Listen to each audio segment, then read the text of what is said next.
একদম খাঁটি বাঙালিয়ানা পদ্ধতিতে লবস্টারটা রান্না করেছিলাম।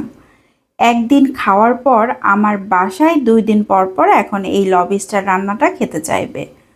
না পেরে আজকে আবারও ঠিক সেভাবেই রান্না করে দিলাম।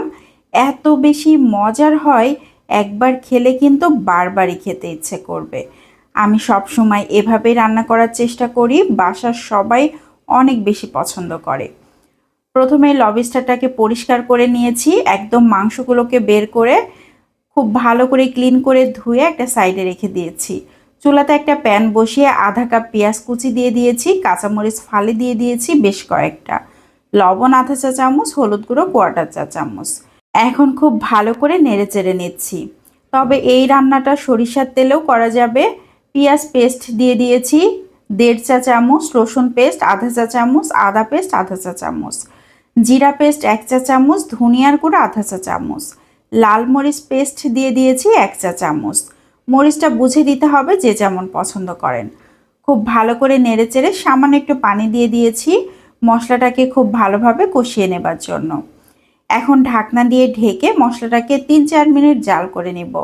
তাহলে মশলাটা খুব ভালো মতো কষানো হয়ে যাবে, পেঁয়াজটাও একদম সিদ্ধ হয়ে যাবে। এখন অনবরত নাড়াচাড়া করে নিচ্ছি, একদম ভাজা ভাজা করে নিয়েছি। মশলা থেকে তেল উঠে আসা মতো হয়ে গিয়েছে।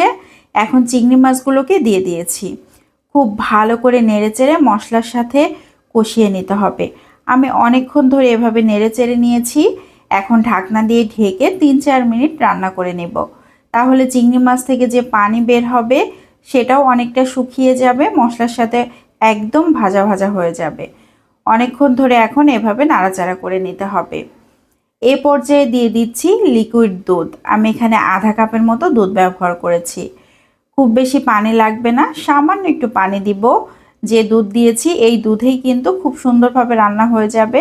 তারপরেও আমি অল্প একটু পানি ব্যবহার করছি।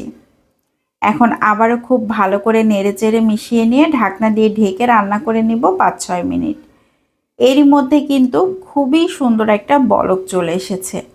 কেউ চাইলে চিংড়ি মাছের ঝোল রাখতে পারেন, যারা ঝোল খেতে পছন্দ করেন। এই ঝোল দিয়ে ভাত খেতেও কিন্তু অনেক মজার হয়।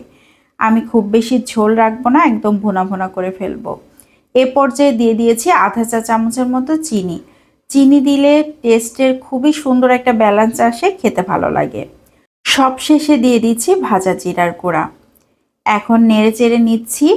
আরও ২-৩ মিনিট জাল করে নিয়েছি। ঝোলটা কিন্তু একদম শুকিয়ে ভুনা ভুনা করে নিয়েছি। এখন সার্ভ করে নিচ্ছি। লবস্টারটা এভাবে রান্না করে খেলে অনেক বেশি মজার হয়। আমি যখনই রান্না করি তখনই চেষ্টা করি এভাবে রান্না করতে। এত বেশি মজার হয়, একবার খেলে বারবার খেতে ইচ্ছে করে। আমি উপর থেকে কিছু ধনিয়া পাতা আর পেঁয়াজ বেরেস্তা দিয়ে গার্নিশ করে নিচ্ছি। এটা দেখতে যতটা না লোভনীয় হয়েছে, খেতে কিন্তু তার থেকে বেশি মজার। তো কেমন লাগলো সবাই লাইক ও কমেন্টের মাধ্যমে জানাতে পারেন।